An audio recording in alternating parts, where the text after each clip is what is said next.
Muchísimas, todas y todos, muchas gracias por esta amabilísima e interesante invitación. Gracias, Rosalía, por compartir la mesa. Y ustedes han estado trabajando encerraditos aquí, por lo tanto no saben que hubo atentados terroristas otra vez en Estados Unidos, en Boston, en el Maratón. Hasta donde me quedé en el Twitter iban 6 muertos, más de 19 heridos de altísima gravedad, están en alerta total, y apenas la información es todavía muy oscura. Informan también que estaba Felipe Calderón muy cerca de los bombazos, pero parece que está bien. Y Héctor Diezma, el coordinador de asesores del gobierno del Estado de Jalisco, también estaba muy cerca de los atentados. Entonces habrá que estar atentos porque supongo que esto tendrá repercusiones complejas en el cortísimo plazo. Bueno, hecho este lamentable anuncio, yo realmente lo lamento mucho, voy a intentar responder la pregunta que nuestro moderador arroja a la mesa, quizá, digamos, desde mi propio trabajo de investigación y articulando desde algunas de las cosas que yo quería compartir con ustedes. En primer lugar, me parece que es muy difícil abordar el tema de la universidad en América Latina hoy, digamos, de manera directa. Me parece que hay una necesidad de elaborar un conjunto de mediaciones y un conjunto de aproximaciones complejas que justamente nos permitan develar o volver inteligible cuáles serían los principales desafíos o retos para la universidad contemporánea en América Latina. Entonces yo me voy a centrar en lo que ha sido normalmente mis temas de investigación, que son justamente los jóvenes, las juventudes o la condición juvenil o las identidades juveniles, no solamente en México, sino en América Latina. Hablo desde el convencimiento de que no hay posibilidad de eficacia teórica sin solvencia empírica, lo que significa que la teoría sin un referente empírico sólido no tiene ningún sentido. Entonces, hablo desde mi experiencia de muchos años, de más de 20 años, vinculada a los jóvenes.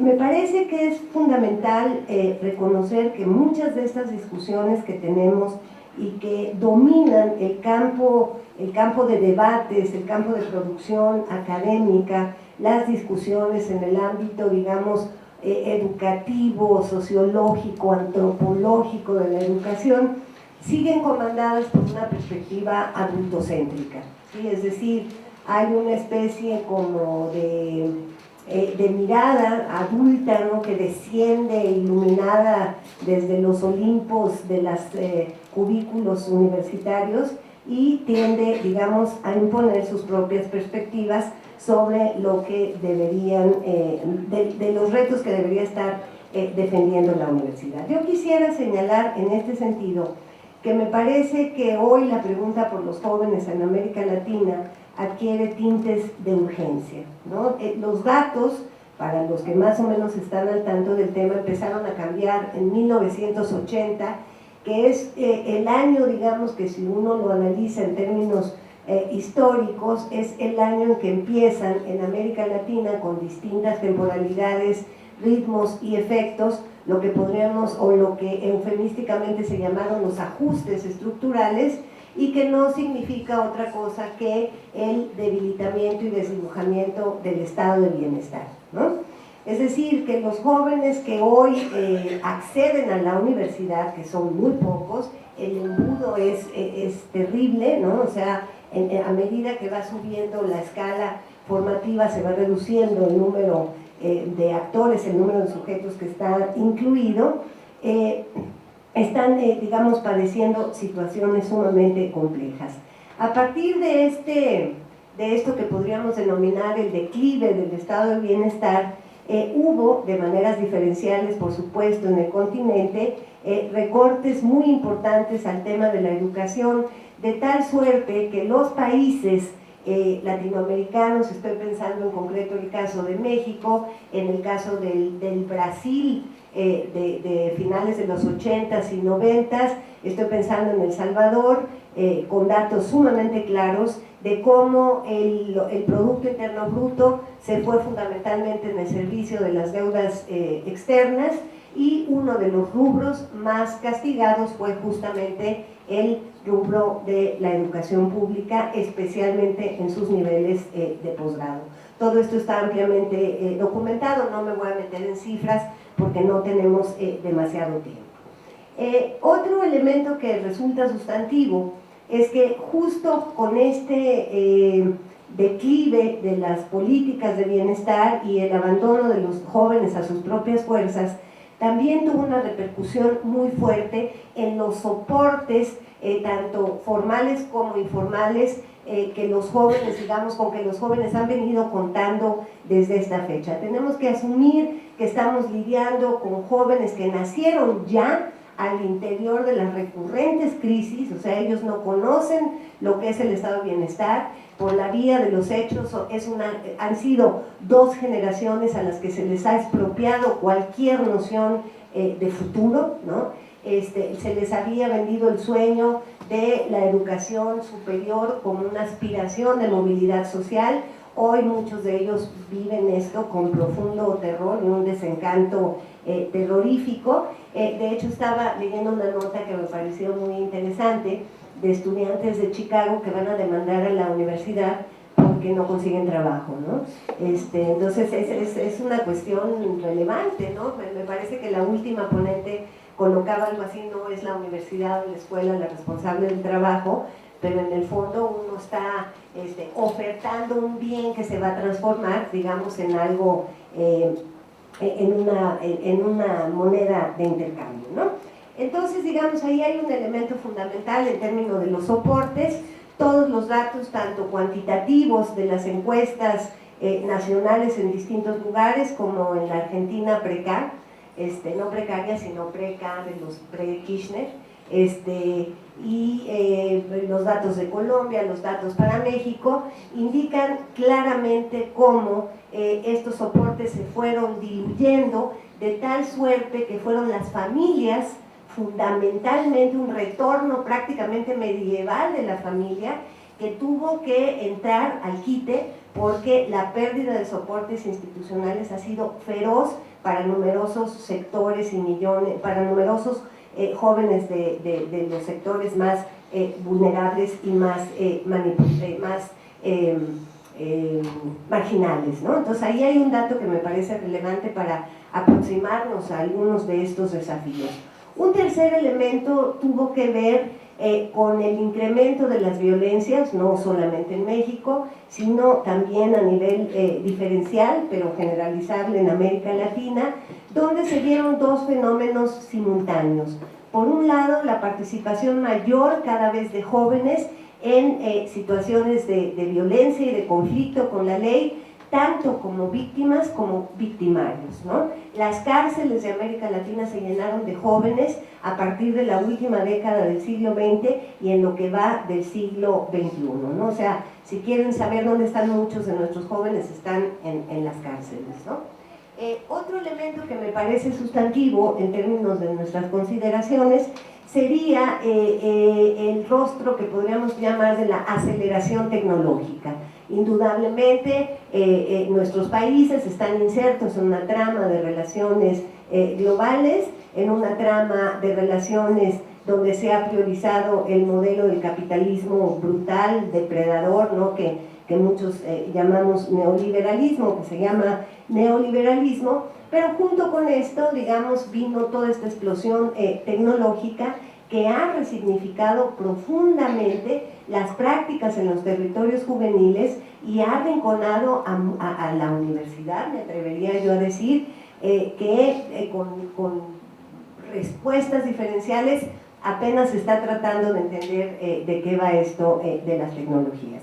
Pero lo que me interesa señalar con esto no es el rostro amable de las tecnologías, que tenemos que considerar, por supuesto, Yo digo que hoy un profesor sin Facebook no existe, está condenado al ostracismo social, no tiene. Bueno, ahí pasan muchas cosas ahí adentro del Facebook. Pero más allá, digamos, de este rostro luminoso, de este rostro interactivo, yo quisiera centrarme en señalar la desigualdad brutal que se está tejiendo en estos territorios. Es decir, por la vía de los hechos, en el caso, por ejemplo, de Centroamérica y de México en concreto, y en el caso colombiano, que son los datos que puedo citar, se están generando dos tipos de juventudes, un mapa con dos tipos de juventudes, unos altamente conectados, con amplísimas destrezas, posesión de dispositivos, y un otro sector prácticamente analfabeta, ¿no? Digital, los analfabetas digitales, y eso a la larga o a la mediana va a tener también un impacto profundo. Este es, digamos, un panorama muy general. Intento ahora precisarlo para intentar contestar la pregunta en lo que he venido trabajando. Es decir, todos nosotros sabemos, indudablemente, que los jóvenes no son una categoría universal, ¿no? Que es una categoría socialmente construida, incluso para algunas sociedades, como ciertas sociedades indígenas, en el caso mexicano, los birráricas y los tarahumaras no tienen una palabra para joven, no existe la palabra joven, en tanto no tiene un estatuto social de existencia para estas sociedades. Por lo tanto, me parece sustantivo que la respuesta a qué habría de hacer la universidad para atender grupos vulnerables, cuáles serían los desafíos de la Universidad de América Latina hoy, la universidad pública fundamentalmente, me parece que lo sustantivo sería preguntarse no de una manera tan general, sino justamente atender las especificidades, atender las particularidades que están enfrentando estos jóvenes. No es lo mismo una universidad que atiende jóvenes indígenas, ¿no? En ciertos contextos rurales o semiurbanos, que la universidad en ciudades mayores de 100.000 habitantes, etc. La enorme diferencia que habita, que cabe en la categoría jóvenes, es sustantiva considerable. A partir de esto, aunque propiamente yo debo decir que mis temas no son la educación, ¿no? Mi trabajo fundamentalmente está centrado en las culturas juveniles, en sus propias prácticas, en la violencia, en el uso de la tecnología, etcétera, etcétera. Me he visto obligada a desarrollar estrategias oblicuas, diríamos, para poder, digamos, intentar construir perfiles de estos jóvenes que nos permitan justamente tener una fotografía en movimiento y no una fotografía fija de dónde están nuestros jóvenes y cómo están significando su ser jóvenes, dónde están sus dolores, dónde están sus sueños, dónde están sus ambiciones, cómo se relacionan con la institucionalidad, no solamente educativa. A partir de eso, yo elaboré o trabajo con lo que denominaría, para entendernos, un conjunto de circuitos, ¿no? Por donde transitan estos jóvenes, o sea que no se trata tanto de calificar a los jóvenes, de construir una tipología cerrada de jóvenes, sino de calificar y entender los circuitos por donde estos jóvenes transitan,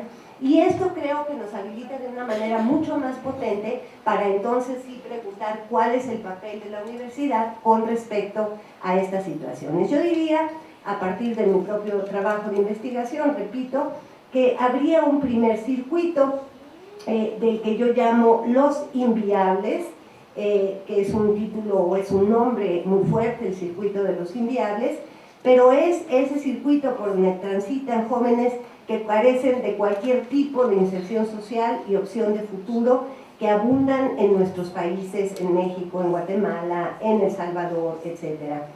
También en muchísimos países de África, ¿no? De Asia, y se trataría fundamentalmente de una juventud precarizada, ¿no? Más que vulnerable, porque me parece que la noción de vulnerabilidad es tramposa, ¿no?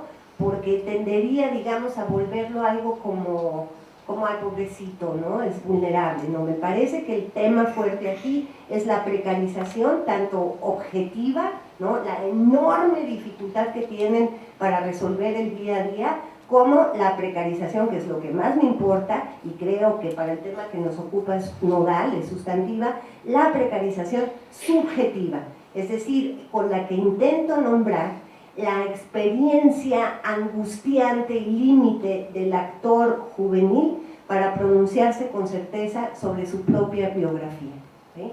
Esa es una precariedad subjetiva que es con la que lidiamos o con la que lidian muchos de nuestros jóvenes, ¿no?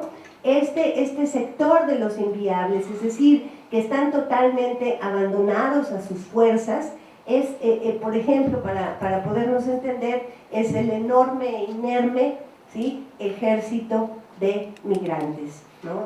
Pienso, por ejemplo, en los bolivianos a Argentina, en los centroamericanos a México y a Estados Unidos, en los ecuatorianos a Colombia, es decir, no es privativo de la migración sur-norte, ¿no?, sino sur-sur, que está generando procesos sumamente complejos, ¿no? Vendría un segundo circuito muy interesante, digamos en términos analíticos y en términos de desafío, pero terrible, que sería justamente el que denomino circuito de los asimilados a los llamados mercados flexibles, ¿no? Esta flexibilización del trabajo, que significa justamente el condenar a numerosos jóvenes a aceptar los que la sociología del trabajo en Estados Unidos denomina los 3D jobs, que para hacer alusión a las 3Ds, que son dangerous, demeaning y ¿cuál es la otra? Es peligrosos, denigrantes y sucios, dirty, ¿no? Entonces son estos empleos de los McDonald's, son estos empleos, yo veo, por ejemplo, hago mucho trabajo en Ciudad Juárez, las naves, ¿no?, de las maquilas donde entran estos jóvenes en masa, ¿no?, y salen vueltos una piltrafa sin ningún tipo de protección ni garantía social, que tendrían ganas de estudiar pero no hay condiciones, ¿no? En tanto este mercado los fagocita, es una sociedad que por la vía de los hechos les ha declarado la guerra, no, es una sociedad bulímica frente a estos actores que los engulle y luego los vomita, ¿no?, en cuerpos ya absolutamente inútiles. Un tercer sector sería nada desestimable, ¿no?, y especialmente aquí me quiero centrar en el caso mexicano y centroamericano, que es una escena tremenda, dramática, que recorren los jóvenes que han decidido hacer un pacto con el crimen organizado, con la violencia, con la piratería, y que llamo el circuito de la paralegalidad. Porque para muchos de estos actores no hay una oposición clara entre legalidad e ilegalidad, en tanto estos actores terribles, ¿no?, del crimen han logrado generar un orden paralelo al orden del Estado y al orden de la sociedad, ¿no? Son jóvenes, por supuesto, que están también abandonados de cualquier tipo de política social, que han reinventado el lenguaje, ¿no?, que son investigaciones que me parece que la universidad tendría que estar haciendo en este momento, por lo menos en el caso mexicano, ¿no? Por ejemplo, incorporando palabras a su vida cotidiana como sicariar, ¿no?, que viene de sicario, ¿no? Entonces el verbo sicariar significa a todas luces matar, ¿no? Entonces ahorita vengo, voy a sicariar, ya uno entiende perfectamente de qué se trata el asunto. Luego vendría otro circuito que es fundamentalmente el compuesto por los jóvenes con los cuales nosotros como maestros, como profesores estamos más acostumbrados a tratar, que yo llamaría el circuito de los incorporados, que se mueven todavía con ciertas garantías sociales, de formas de cierta inserción laboral, a veces exitosa, a veces precaria, pero digamos que todavía están de este lado de la línea, ¿no? Y que está formada por un importante grupo de jóvenes, ¿no? Y finalmente un circuito de jóvenes en zonas de privilegio, que nunca ni vamos a conocer porque son los que se van a estudiar a Boston, ¿no? Se van a estudiar a otras universidades altamente tecnologizados, con mucho capital social y cultural. Este sería, digamos, un esquema tentativo. Indudablemente no es un esquema puro y hay traslapes y movimientos entre unos y otros. Por ejemplo, algunos de los jóvenes incorporados a la flexibilización mañana hacen un pacto con el circuito de la paralegalidad, ¿no? Y algunos logran regresar todavía, pero sí me parece que es una propuesta, ¿no?, heurística, una propuesta de recorte que nos habilita para plantear las preguntas de manera más precisa. Creo que es muy importante señalar en esta misma línea, y no soy ninguna agorera de la catástrofe, pero me parece que los datos están a la mano y que no se necesita ser demasiado pesimista para darse cuenta de la gravedad de la situación. Por ejemplo, en México el 50% de nuestros jóvenes son pobres, ¿no?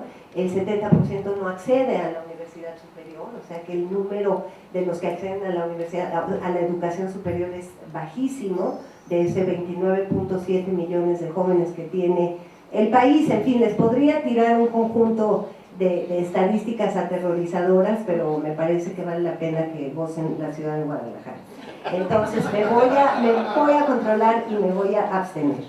Entonces, pero lo que sí me parece central colocar es un dato que creo que toca bien con lo que tú planteas, Arturo, y que tiene que ver con el conjunto de entrevistas, de grupos de discusión que he venido trabajando en los últimos 5 años en distintos lugares, me permiten afirmar que de manera cada vez más clara, los jóvenes tienen claro que lo único que pueden vender en un Estado que ha reculado de su responsabilidad social, en una sociedad que no valoriza sino penaliza a sus propios jóvenes, lo único que pueden vender es riesgo, ¿sí? Es decir, más que su competencia para hablar inglés, su competencia para manejar programas, su competencia para litigar, su competencia para hacer investigación en tal lado, su moneda de cambio se está convirtiendo en el riesgo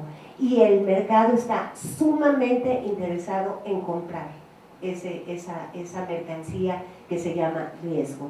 Y por riesgo estoy entendiendo jóvenes que saben, los que están incorporados y los que no, que saben que si ellos no aceptan condiciones precarias, contratos leoninos o a veces sin contrato, otros jóvenes sí van a correr esos riesgos. Entonces ahí me parece que se dibuja un panorama sumamente complejo. Entonces, planteado este escenario, con esto me acerco al cierre, yo diría 3 asuntos que me parecen centrales. Por un lado, considero que es fundamental repensar el modelo de universidad a el de multiversidad, ¿no? Es decir, creo que durante demasiado tiempo hemos asumido esta idea de lo universal, ¿no?, eurocéntrico, masculino, adultocéntrico, etcétera, etcétera, como una dimensión prácticamente incuestionable, ¿no? Y que en este sentido la idea de la multiversidad es justamente la incorporación, la llegada de múltiples voces. Cada vez se va volviendo más urgente en países pluriétnicos, como es el caso de México, la educación para los grupos, para las poblaciones indígenas, pero no solamente, ¿no? O sea, el tema es sumamente complejo, y entonces me parece que si somos capaces de cuestionar esta idea de universidad que asume tener la verdad absoluta y revelada, ¿no? O sea, que somos la última Coca-Cola en el desierto y que nosotros sí sabemos cómo resolver el tema, es posible avanzar. Es decir, lo que quiero hacer es una primera crítica de todo corazón, honesta, no prepotente ni mucho menos, pero me parece que la universidad, en términos generales, ha sometido a crítica reflexiva todos los aspectos de la dinámica social, ¿no? La modernidad reflexiva y la modernidad y el capitalismo y etcétera. Pero le ha costado un enorme trabajo voltear reflexivamente a mirarse a sí misma, ¿no? Y en esa ausencia de mirada crítica, muchas cosas están instaladas, están ahí sin moverse, empolvadas, y funcionan porque funcionan, ¿no? O sea, las cosas a fin de cuentas terminan por funcionar más o menos bien. Entonces, creo que en esta línea, digamos, de someter la universidad a esta mirada reflexiva, a esta prueba reflexiva. Hay tres, descompongo este primer aspecto en otros tres. Uno primero tiene que ver con nuestro lenguaje. Vuelvo a enfatizar que la noción de la expresión grupos vulnerables no favorece, porque hace reposar sobre el sujeto las condiciones de su propia vulnerabilidad, ¿no? Entonces me parece que habría que revisar estas cuestiones. Una segunda cuestión que se deriva de esta primera tiene que ver en cómo estamos considerando los saberes y en qué medida la universidad está transando de la peor manera posible con el mercado, ¿no? Y me parece que las públicas no se libran ni tantito del mentado ISO 2000, el 25000 y el 30000 y las versiones que se les van ocurriendo de calidad total, y las certificaciones y el aparato que se le va sobreimponiendo a la universidad, más otro aparato, más otra superestructura. Me parece que ahí hay un tema de revisión muy fuerte. Y un tercer asunto pasa justamente por el acercar la universidad a la gente, a los actores, a los jóvenes. Es decir, me parece que no basta con decir qué tiene que hacer la universidad para atraer gente, más bien el asunto es qué tiene que hacer la universidad para estar ahí, ¿no? O sea, yo creo que cada vez es más importante los proyectos de intervención, ¿no? De intervención inteligente, no de intervención facilista ni misionera, ¿no? O sea, me parece que también esta idea de que vamos a ir a salvar pobres con los chavos tampoco funciona del todo bien, ¿no? Porque no se construyen relaciones de respeto ahí. Un segundo aspecto que me parece que es fundamental pasa justamente por la revisión de la currícula, ¿no? De manera cada vez más clara, el mundo se nos vuelve borroso, confuso, las fronteras entre lo que obedece a un tipo de saber disciplinar frente a otro se borronan, ¿no? Se enciman unas con otras, y me parece que eso genera mucho miedo y genera vértigo, ¿no? Es decir, es mucho más fácil diseñar el programa en ingeniería química de los polímetros azules, ¿no?, que pensar en cómo la química se articula con otro conjunto de saberes. Entonces la currícula me parece que es un asunto absolutamente fundamental.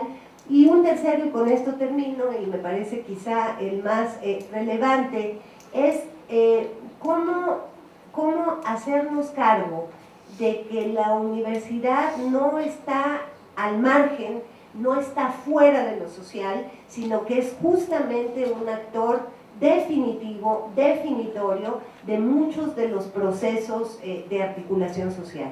Entonces, en tal sentido, me parece que la recuperación del protagonismo de la universidad resulta fundamental. A mí realmente me aterra que ningún rector de ninguna universidad pública de México haya salido, la NUYES, la Asociación Nacional de Universidades, haya salido al territorio del espacio público a decirle no a la política de juventud de Peña Nieto, que ahora va a mandar al IMJ, al Instituto Mexicano de la Juventud, lo va a resectorizar en la Sedesol de Chayito Robles, pensando en que la única cosa que los jóvenes en este país necesitan es un programa de oportunidades, ¿no? Entonces, eso es gravísimo. Entonces, me parece que cuando tú me preguntas eso, yo te digo, ¿qué se necesita? Política, carajo, política. Es decir, no se puede responder de otra manera. O sea, se requiere que la universidad reconfigure su posición política, que juegue sus cartas bien y que le diga no al mercado y le diga no así al Estado. O sea, porque si no es pura retórica y, ay sí, entonces vamos a hacer el proyecto tal, ¿no? Entonces eso a mí me parece que es un tema que no podemos obviar. Y perdónenme el exabrupto. Gracias.